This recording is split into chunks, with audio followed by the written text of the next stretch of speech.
pursuit of happiness could also be coined as the pursuit of dopamine.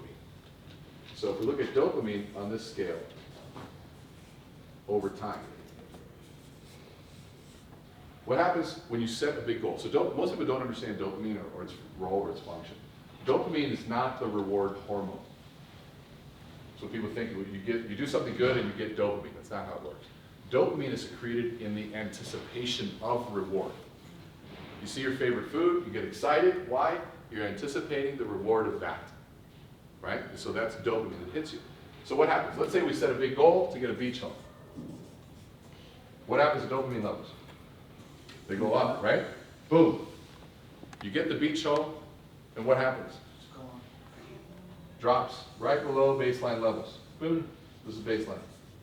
So you think, well, shit. You get the beach home, man, look how beautiful this is, and you go, whew. Go back to your laptop, open it up, start doing what? Finding the next one. So maybe we need a bigger beach home. Oh man, dopamine's back. We're back in business. Back in business. Boom, got the beach home. What happens after that? Bam. Well, maybe we need a Lambo. Bam. Maybe we need this. Bam. And we go this whole life full of these fleeting moments of happiness. All they look back upon your life is saying, shit, and by the way, what's happening in between here? What's all this? This is life, suffering, sacrifice, Hours, discipline, time, away from your family, struggle, failure. all of it. And which means that most of this is suffering, because what's happening in between here? Life. Well, what's life? Or excuse me, time. Time is life. I think this is life. So if most of my life is suffering, I better enjoy it, and I better have a good reason for it. And now, if you go back, here's the thing. By the way, if you, and all of you, but just the fact you can afford to be in this room, means you have a healthy dopamine system. You have a healthy dopamine system.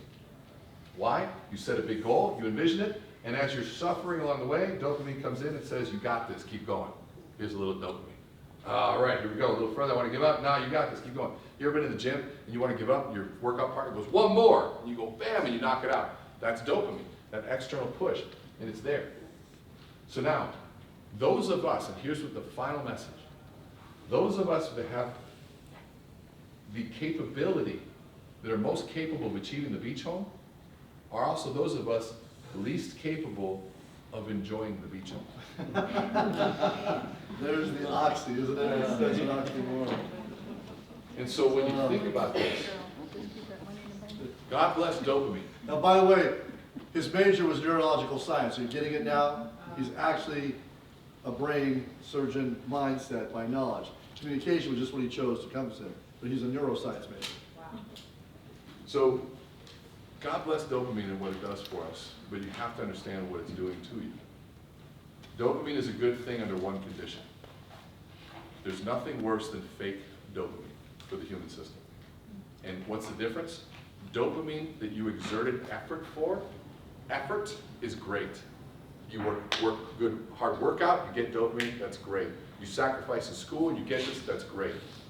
Smoking, drinking, drugs, winning the Super Bowl on Madden on the video game. You didn't really win it, by the way. Fake dopamine, not good. Participation trophies, fake dopamine, not good for kids.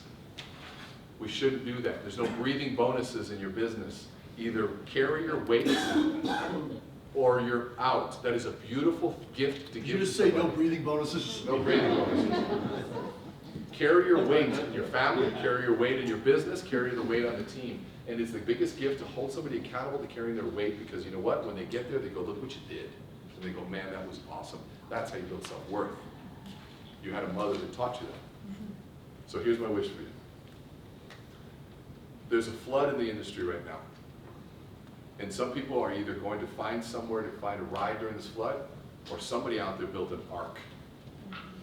When the flood comes, I don't want to be the one who's asking for a ride. I want to be the one who built the ark. So you got to ask yourself, which one are you? Because to build that ark, it requires suffering and sacrifice. But how sweet and beautiful when somebody is suffering to say, hey, I got you. Hop on board. That's the beauty of it. So my wish for you is to work your ass off every day, put everything you have in what you're good at so that you can be out there and create some help for those who are suffering right now. Because some people need help. And if you need help right now, find somebody that you believe in and jump on their arc for a while. And pull your weight, because you will feel better about it. Learn how to tell your story. Suffer over the fact that you may not be good at this. So get out there and suffer over it right away so that you can be the one telling your story. So when AI takes over someone else's business, you are the one that is truly humanly intelligent and can articulate that message. So thank you so much. I appreciate it.